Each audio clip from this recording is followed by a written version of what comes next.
Hello, English learners, and welcome. I'm your host, Paul. How are you doing today? I'm doing well, thank you. Excited to chat about English learning today. Have you ever found yourself wishing you could just, I don't know, absorb new information, maybe learn English without even trying? Yeah, the dream, right. Exactly. What if I told you, though, that your brain might actually be capable of something like that, even while you're asleep? Sounds a bit sci-fi, maybe?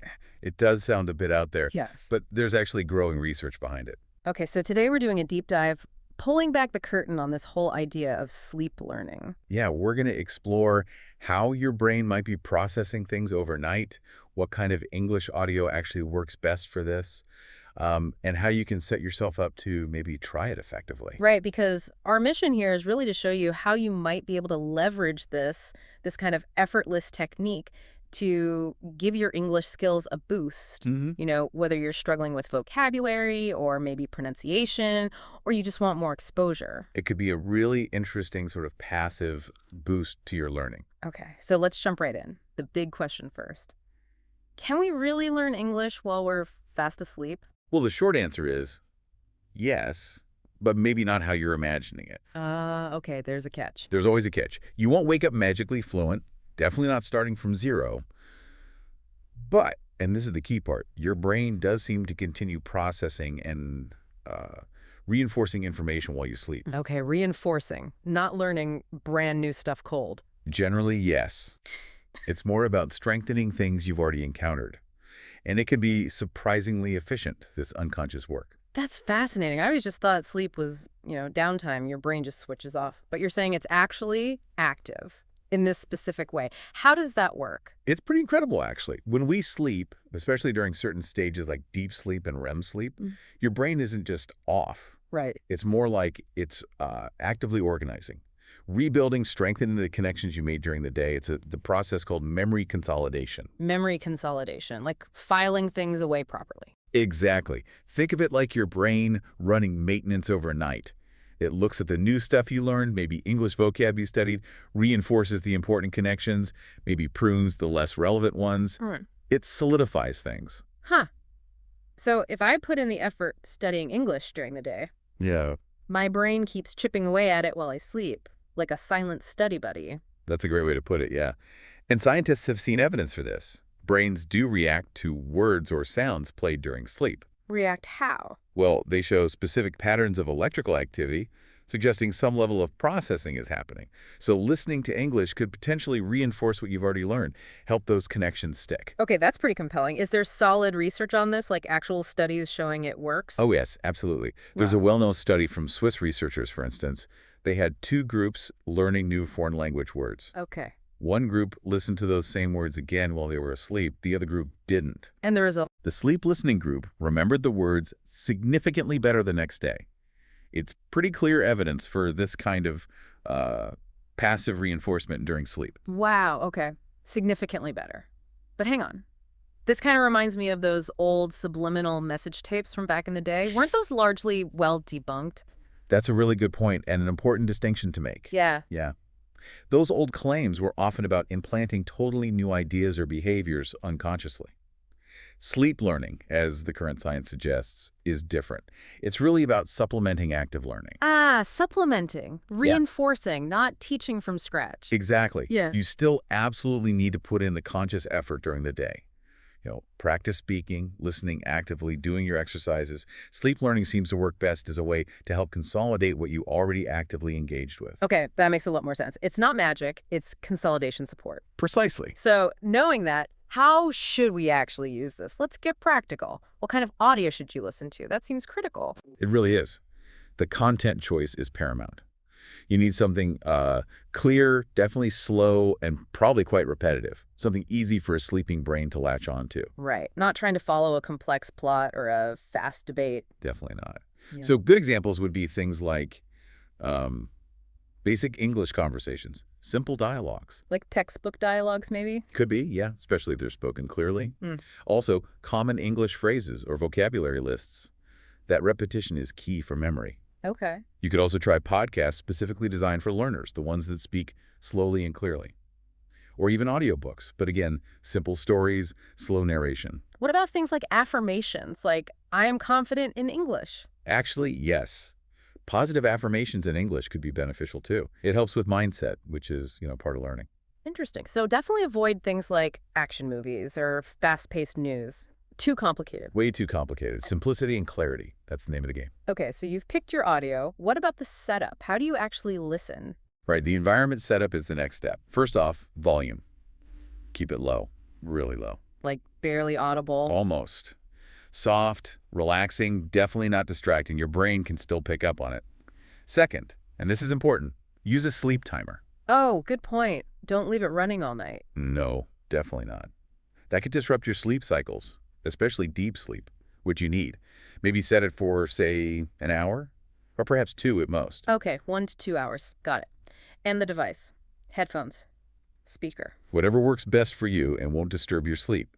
Comfortable sleep headphones are an option, or just a small speaker placed nearby, again on low volume. Makes sense. Gentle exposure, not an all-night lecture. So let's say someone sets this up, they're doing it regularly. How do they know if it's actually, working? Yeah, that's $1 million question. How do you track progress? Right. Well, the best way is probably self-testing the next day. When you wake up, try to actively recall things from the audio. Can you remember specific words or phrases you heard? Try saying them out loud. Can you maybe write down a key phrase? Or even better, try to actually use one of those words or phrases in a sentence during the day. So you consciously retrieve it. That retrieval itself helps strengthen the memory, right? Exactly. That morning review acts like another layer of reinforcement. It connects the passive nighttime exposure with active, conscious recall. Okay, so it's a loop. Passive listening at night, active recall in the morning. That's the ideal loop. And remember again, this works best combined with your regular active practice. Do both consistently, and you should start seeing some improvement over time.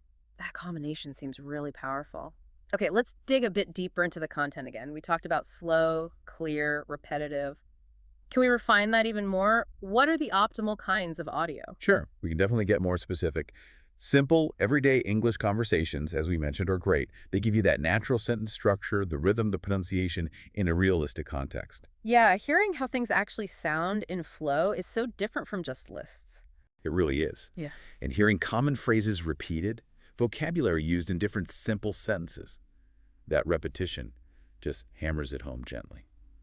Slow audiobooks, simple stories with clear narration, also excellent. You mentioned specific sleep learning audios earlier. Are those generally designed well for this? Many of them are, yes. They're often built around that principle of gentle repetition of words and phrases. They can be quite effective because they're tailored for this exact purpose. And the affirmations again, worth including. I think so, yeah. That positive reinforcement, like, my English is improving, can subtly help your motivation and confidence, which is, half the battle sometimes. Absolutely. Okay, what about background noise, like white noise machines or soft music? Does that interfere? That's an interesting question. Actually, sometimes soft background sounds like white noise or even gentle music might help. Oh, really? By promoting relaxation, making it easier to fall asleep, and maybe masking other distracting noises. Some dedicated sleep learning tracks even incorporate things like nature sounds alongside the English words. Huh. So a calm soundscape could actually be beneficial. Now, thinking about podcasts, maybe even like this one, could listening to something like the deep dive work while sleeping? Potentially, but with a big if. The podcast would have to be slow and clear. Right. A lot of podcasts, frankly, involve rapid conversation, complex ideas, maybe multiple speakers. That's probably too much for the sleeping brain to process effectively. You'd need something specifically designed for learners, or maybe a very calm, slow storytelling format. Easy absorption is the goal. Gotcha. So stick to the simple stuff. Slow chats, vocab lists, easy stories, affirmations, maybe with some calming background sound. That's pretty much the ideal recipe. Now, beyond just what you listen to, there are best practices for how you use it to really maximize the effect. Okay, let's nail those down. What's the absolute top tip for making this work? The most crucial thing, based on the research, is to listen to familiar content. Familiar, as in stuff I've already studied. Exactly. Your sleeping brain seems best at reinforcing things you've already engaged with while awake. This re-exposure helps move that information from your shaky short-term memory into more solid long-term storage. It's not really about learning brand new, complex grammar rules from scratch while you're asleep. Okay, that's a huge point. So study new words during the day, really try to learn them, then listen to them again at night. That's the optimal strategy. That daytime effort primes the brain for the nighttime consolidation. Second, as we've hammered home, keep the audio clear and slow. Avoid fast, complex stuff. Repetition is your friend here. Right. If it's too fast, the brain just can't organize it effectively. Probably not. Third, always use that sleep timer. 1 to 2 hours. Protect the deep sleep. Protect the deep sleep. Sacrificing sleep quality defeats the whole purpose. Fourth, and I know we keep saying this, but it's vital, combine it with active practice. The daytime work. The daytime work. Speaking, writing, active listening. Maybe specifically try using the words you heard overnight the next morning. Make that conscious connection. It's a supplement, not a shortcut. Okay. Active practice is non-negotiable. Non-negotiable. And finally, be consistent. This isn't instant magic. You need to give it time. Try it nightly for, say, a few weeks. And pay attention to small improvements in your recall or how familiar words feel. It takes patience. Right. So the keys: familiar content, clear and slow audio, use a timer, pair with active practice, and stick with it. That sounds like a solid plan. And you mentioned earlier, this isn't just theory. No, definitely not. There are real stories of people finding this helpful. Yeah, let's talk about that. Hearing how it's worked for others can be really motivating. Do you have examples? I do. Think about someone like, let's call her Emma, a university student from Spain. She was studying hard but really struggling with her English pronunciation, feeling stuck. Okay. So she started consistently listening to simple, clear English dialogues every night as she fell asleep. Low volume, timer set. Within about 2 months, she started noticing a real difference. Not overnight, but gradually. She found she could understand spoken English better in lectures, and crucially, she felt more confident and accurate when she tried to repeat phrases herself. Wow, that's fantastic. Just that gentle, consistent exposure made a tangible difference in her speaking. It seemed to, yeah. And another example, maybe David from Japan.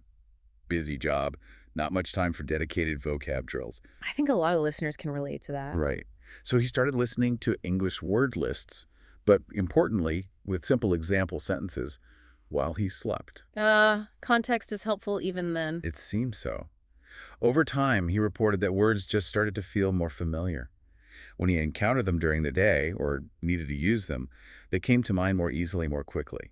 It made his limited active study time feel more productive. Those are great examples. They really bring it home that this isn't just a neat scientific finding, but a practical tool you can actually use, provided you use it right.